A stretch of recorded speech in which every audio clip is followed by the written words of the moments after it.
Isang mapagpalang araw po sa ating lahat. Ang atin pong babasahin ngayon ay ang mabuting balita para sa araw ng Friday, August 15, 2025. Ngayon po ay ipinagdiriwang natin ang kapistahan ng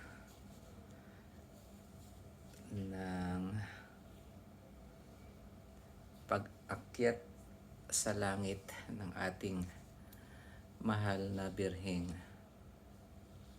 Maria.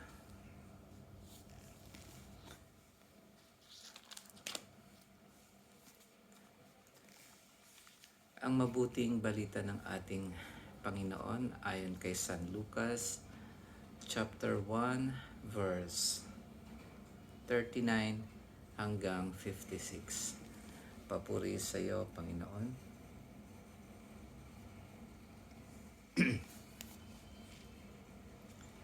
Hindi nagtagal at si Maria'y nagmamadaling pumunta sa isang bayan sa kaburulan ng Juda. Pagdating sa bahay ni Zacarias, binati niya si Elizabeth. Nang marinig ni Elizabeth ang bati ni Maria, naggagalaw ang sanggol sa kanyang tiyan. Napuspos ng Espiritu Santo si Elizabeth at buong galak na sinabi, "Pinagpala ka sa mga babae at pinagpala rin ang dinadala mo sa iyong sinapupunan. Sino ako upang dalawin ng ina ng aking Panginoon? Sapagkat pagkarinig ko ng iyong bati, ay naggagalaw sa tuwa ang sanggol sa aking tiyan. Mapalad ka sapagkat nanalig kang matutupad ang ipinasabi sa iyo ng Panginoon." At sinabi ni Maria, "Ang puso ko'y nagpupuri sa Panginoon at nagagalak ang aking espiritu dahil sa Diyos na aking tagapagligtas. Sapagkat nilingap niya ang kanyang abang alipin, at mula ngayon ako'y tatawaging mapalad ng lahat ng salinlahi.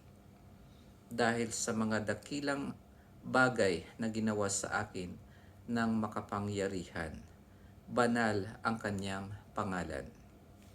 Kinahahabagan niya ang mga may takot sa kanya sa lahat ng salit-saling lahi. Ipinakita niya ang lakas ng kanyang mga bisig. Pinangalat niya ang mga palalo ang isipan. Ibinagsak niya ang mga hari mula sa kanilang trono at itinaas ang mga nasa abang kalagayan. Binusog niya ng mabubuting bagay ang mga nagugutom at pinalayas niyang wala ni anuman ang mayayaman. Tinulungan niya ang kanyang bayang Israel bilang pagtupad sa pangako niya sa ating mga magulang, kay Abraham at sa kanyang lahi magpakailanman." Tumira si Maria kina Elizabeth ng may 3 buwan at saka umuwi. Ang mabuting balita ng ating Panginoon. Pinupuri ka namin, Panginoong Hesukristo.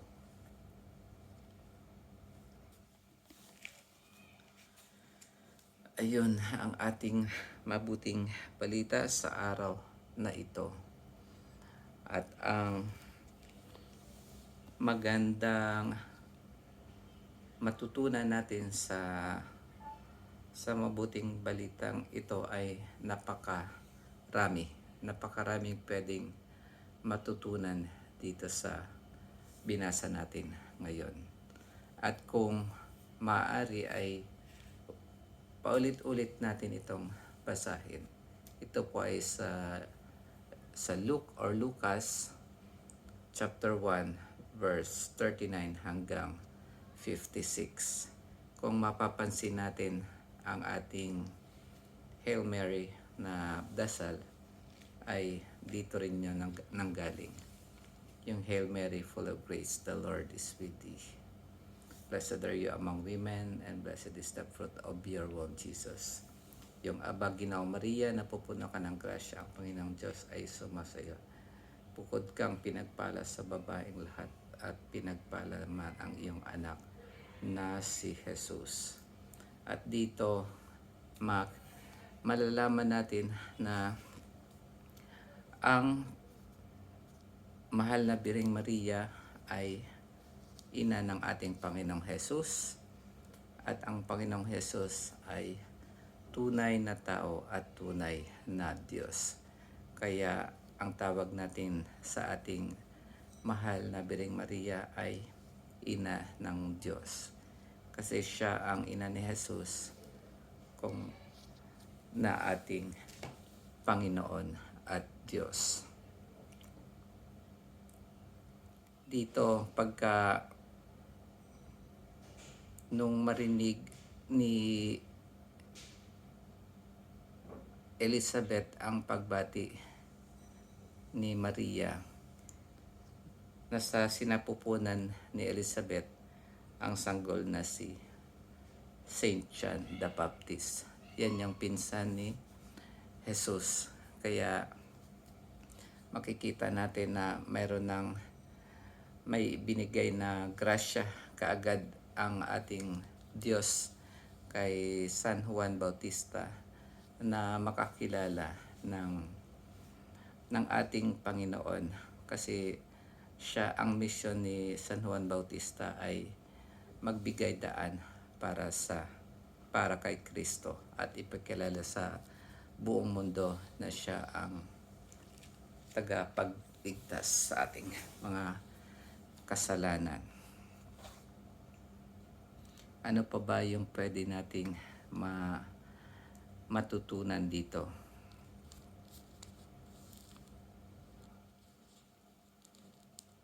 Dito sinasabi, at nagagalak ang aking espiritu dahil sa Diyos na aking tagapagligtas. Dito na umawit ng papuri si Maria na ang sabi niya, nagagalak ang aking espiritu dahil sa Diyos na aking tagapagligtas. Isa din sa katuruan ng ating simbahan ay ang si Maria ay ipinanganak na walang kasalanan. Yung kasalanang minanan natin sa una nating mga magulang, sila Adan at saka si Eva. So nung pinanganak si Maria ay wala siyang original sin. Yun yung turo ng ating simbahan. Kaya dito, minsan magtatanong ka, papaano namang wala siyang kasalanan? Sinabi niya nga rito, dahil sa Diyos na aking tagapagligtas. Ang ibig sabihin, may kasalanan si Maria dahil kailangan niya ng tagapagligtas. Ang atin pong mahal na Birhen ay niligtas bago pa man magkaroon ng kasalanan. Kasi tayo, maliban kay Maria, tayong lahat ay iniligtas pagkatapos na makuha natin ang kasalanan o original sin, o kaya yung mga kasalanan na nagagawa natin. Kasi si Maria, bago siya pinanganak ay niligtas na ng Panginoon sa original sin. Ganon din habang nabubuhay si Maria ay namuhay siya ng walang kasalanan. Hindi naman ibig sabihin na kapag wala ka ng kasalanan ay isa ka ng Diyos. Hindi pa rin yun totoo, kasi alam naman natin na iisa lang ang ating Diyos, na may tatlong persona, ang Diyos Ama Anak at ang Espiritu Santo. At ang kaparusahan ng kasalanan ay kamatayan. Ngayong pinagdiriwang natin ang kapistahan ng Assumption of the Blessed Virgin Mary. Yung Assumption ay sa kapangyarihan ng Diyos ay iniakyat ang ating mahal na Biring Maria sa langit sa kapangyarihan ng Diyos. Di natin alam kung namatay siya o hindi bago siya iniakyat sa langit.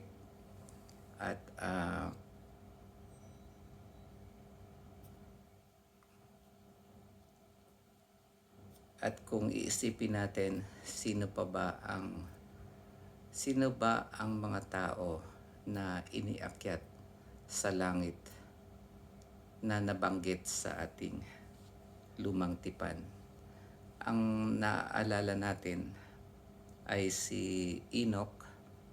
Yun ang isa sa dinala sa langit, at si Elijah. Yun yung dinala din sa langit.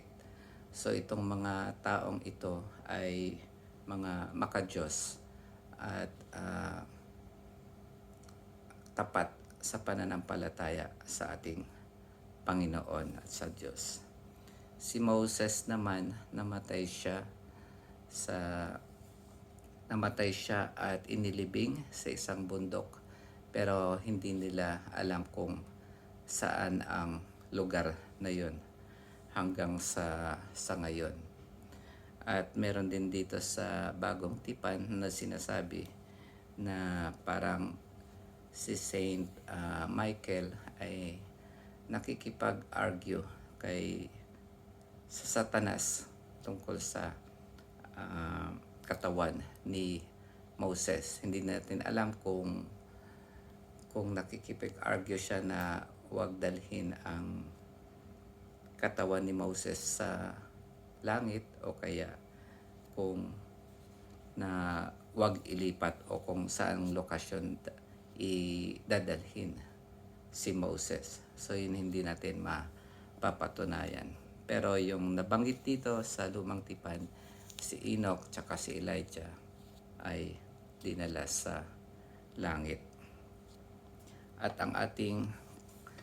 ang katuruan ng ating simbahan ay ang ina ng ating Panginoon na ating Diyos ay iniakyat sa langit sa pamamagitan ng kapangyarihan ng ating Diyos. Ano ba yung pwede nating i-apply sa ating buhay, sa ating nabasa ngayong araw na ito? Ano yung pinaka-practical na pwede nating makuha, mga practical wisdom dito sa nabasa natin ngayon? Siguro nung binatin ni Maria si Elizabeth ay gumalaw ang sanggol sa kanyang tiyan. Siguro tayo, kung tayo ay ganun din, napupuspos tayo ng Espiritu ng Diyos, at kung tayo ay tapat na nagmamahal sa Diyos, kapag nakakausap din natin ang ibang tao, ay mararamdaman din nila yung kagalakan sa kanilang mga puso, at nakakapagbigay din tayo sa kanila ng